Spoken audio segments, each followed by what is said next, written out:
Pentatonic breakthrough, break out of the box.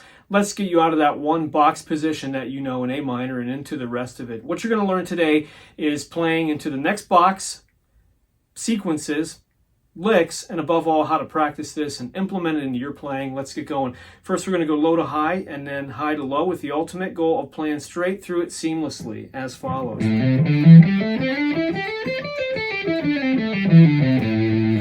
Put on some distortion, keep it dry, no effects, that way you clean up your playing and it sounds pristine, polished, and pro.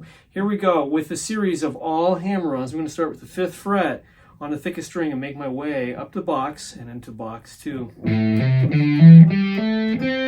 going to slide index 5th fret to the 7th fret, pick again at the 9th fret, 3rd string, 2 more hammer-ons, 8 and 10, 2 thinnest strings. Now we're going to reverse that and do all pull-offs with upstrokes. At this point, do a downstroke at the 7th fret, 3rd string, and slide to the 5th fret, referring back to our pull-offs for the remaining 3 bottom strings. And try to get it seamless into your playing. That's step 1.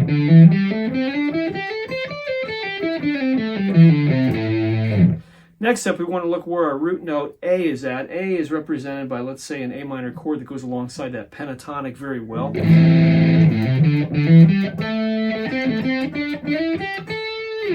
Our A's occur here. 5th fret, thickest string, 7th fret on the 4th string, 10th fret on the 2nd string.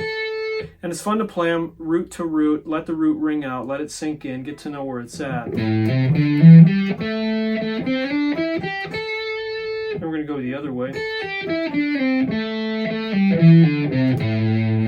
Now we're getting acquainted with it. We've played box 1 and we've played box 2. Now we're going to go into how to transform this into some licks. We want to establish some pet licks that we can use throughout all of our playing and every extended new box that we encounter.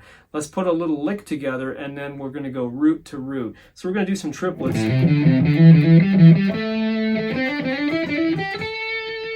And get that into our playing. And that was the opening lick that you heard that opened up the video. Let's take a look at that. We'll break it down octave by octave. I start going with legato, which is hammer-ons and pull-offs. 5th fret, thickest string, hammer to the 8th fret. And I go to the 5th fret on the 5th string. I'm going to go back a note and then up 3 more. And keep doing the same thing. That'll give us triplets or groups of 3, and they walk up to the root and then I let it ring out, which sounds really good against your rhythm in A minor in the back, for instance, or C major. Any of those kind of chord tones are going to sound nice. So again, we had triplets, groups of 3, and you walk up and then back down a note and continue the same idea.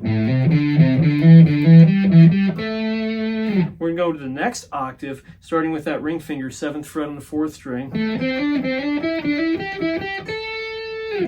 One consideration is that 5th fret at the 3rd string that's going to bring us up to box 2. We'll just slide up to the 7th fret as follows. Then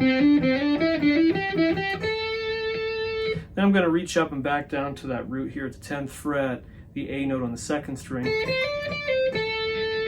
Now we're going to go back the other way, high to low. And then back down to this low root. So do that, let that sink in, root to root.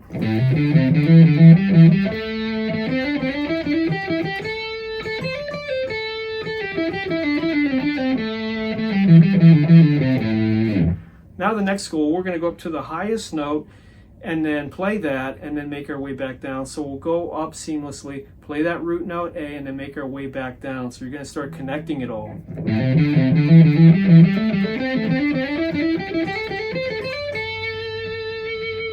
going to go back the other way.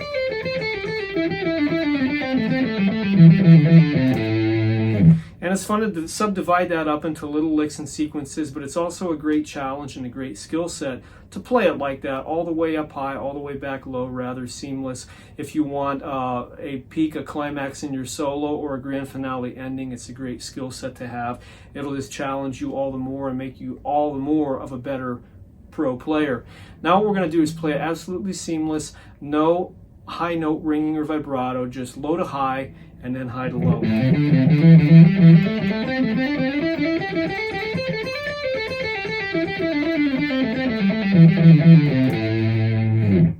And lastly, a lot of fun, we're going to put together 3 chords and put a little groove in amongst it. Let's do an A minor, its neighboring family chord, D minor, an E minor, back to A minor. Visualize those frets that you played and put together a little groove. We'll put together the chords with a little and then a little groove.